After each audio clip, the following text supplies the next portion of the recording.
अस्सलामुअलैकुम दोस्तों। तो कैसे हैं आप सब? ठीक ठाक हैं, फिटफाट हैं, बम्बाट हैं।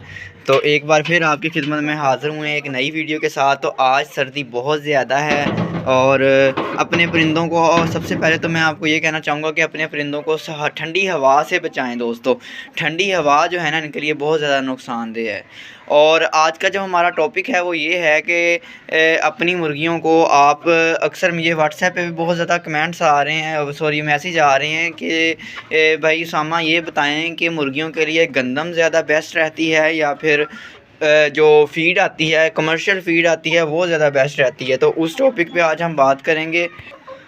तो दोस्तों सबसे पहले मैं आपको बताता चलूँ कि गंदम और फ़ीड दोनों ही बहुत ज़्यादा बेहतरीन चीज़ें हैं। जो फ़ीड होती है, कमर्शियल फ़ीड जो मार्केट से मिलती है, जिसके इस्तेमाल से 40 दिन के अंदर ब्रायलर तैयार किया जाता है और 4 महीने के अंदर गोल्डन मिश्री तैयार किया जाता है, वो भी बेहतरीन है क्योंकि उसके अंदर काफ़ी चीज़ें मिलाई होती हैं। अंडा मिलाया होता है, उसके अलावा मकई का इस्तेमाल किया जाता है, उसके अलावा उसमें खुश्क चारे का इस्तेमाल किया जाता है, और उसके अलावा जो है और भी बेशुमार चीज़ें उसमें इस्तेमाल की जाती हैं, जिस वजह से वो फ़ीड काफ़ी ज़्यादा गर्म होती है और उसका रिज़ल्ट जो है बहुत ज़्यादा अच्छा होता है। लेकिन उस फ़ीड का ये है कि अगर आप अफोर्ड नहीं कर सकते, आपके पास जो है ख़र्चा कम है इन पे करने के लिए, तो वो फ़ीड काफ़ी ज़्यादा आपको कॉस्टली पड़ेगी। दोस्तों ये आप देख सकते हैं मेरे पास मौजूद है कमर्शियल फ़ीड और प्लस गंदम।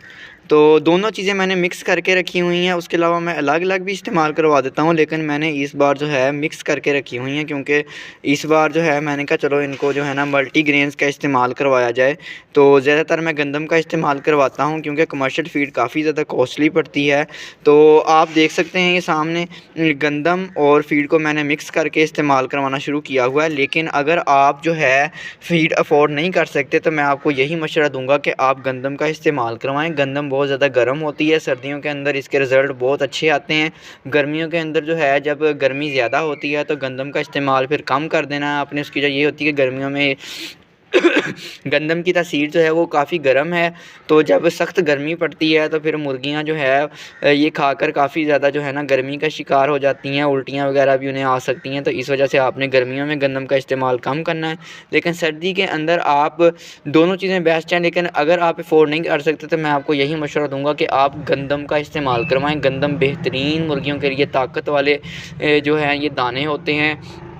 उसके अलावा मकई का रिज़ल्ट भी काफ़ी अच्छा होता है, लेकिन आप जो है या तो आप गंदम का इस्तेमाल करवाएं, और अगर आपने बाजरा इस्तेमाल करवाना है तो मार्केट से ला के सबसे पहले उसको आपने अच्छे से उसके अंदर से मिट्टी जो है ना साफ़ कर लेनी है, क्योंकि उसके अंदर बहुत ज़्यादा मिट्टी होती है। तो आपने सबसे पहले उसको मिट्टी को साफ़ कर लेना है। साफ़ करने के बाद फिर आपने उसके अंदर एक अंडा मिक्स कर देना है। तकरीबन आधा किलो फ़ीड के अंदर 1 अंडा मिक्स कर सकते हैं आप किलो फ़ीड के अंदर 2 अंडे मिक्स करके उसको धूप के अंदर सुखा के, ये मेरी ऑलरेडी वीडियो मौजूद है यूट्यूब पे, आप वो भी सुन सकते हैं। तो आपने इसको कैसे तैयार करना है मैंने बाकायदा बताया, मेरी लेटेस्ट वीडियो भी वही है, आप जाके देख सकते हैं कि कैसे फ़ीड तैयार करनी है ये वाली। तो आप जो है फिर वो वाला बाजरा अपनी मुर्गियों को इस्तेमाल करवाएं सर्दियों में, तो वो बेहतरीन एक फ़ीड का, एक एनर्जी का काम करेगा बाजरा, और बहुत ज़्यादा उसका फ़ायदा होने वाला है। तो आप जो है मेरी नज़र में आप गंदम का इस्तेमाल ज़्यादा करवाएं। गंदम तकरीबन 90 रुपये किलो मिल रही है मार्केट से, तो आप इजीली अफोर्ड कर सकते हैं गंदम को। तो आप जो है गंदम का इस्तेमाल अपनी मुर्गियों को करवाते रहें। तो दोस्तों अगर आप इसका, मैं आपको एक और भी तरीका बताता हूँ दोस्तों। जब गर्मियों में गंदम निकलती है, जब गंदम मतलब कि कटाई होती है गंदम की, तो आप उस टाइम अपने जो फ़ीड जो है ना अपनी, उसका इंतज़ाम गर्मियों में कर लिया करें। गर्मियों में ही 2-4 थैले लेके रख लिया करें गंदम के, ताकि आपको सर्दी में परेशानी ना हो। सर्दी के अंदर मकई का रेट भी बहुत ज़्यादा हो जाता है और यहाँ तक कि गंदम का रेट भी बहुत ज़्यादा हो जाता है, और फिर बहुत ज़्यादा परेशानी होती है, अखराजात बढ़ जाते हैं। तो आपने, हमारा मकसद जो है ना बिज़नेस करना है, और फार्मिंग के अंदर बचत तब भी होती है जब क्या नाम है आप फ़ीड ऑफ कॉस्ट को कम करेंगे। तो आपने इस चीज़ का ख्याल रखना है कि आपकी जो फ़ीड ऑफ कॉस्ट है वो कम होनी चाहिए, फिर आपको प्रॉफिट भी अच्छा होगा। तो ये थी दोस्तों आज की हमारी वीडियो। उम्मीद करता हूँ आपको अच्छी लगी होगी। अच्छी लगी है तो लाइक, शेयर और कमेंट लाजमी करना, और हमारे चैनल उसामा के बर्ड को सब्सक्राइब लाजमी करना है। मिलते हैं इंशाल्लाह ताला अपनी नेक्स्ट वीडियो में। दुआओं में याद रखिएगा। तब तक के लिए अल्लाह हाफिज़।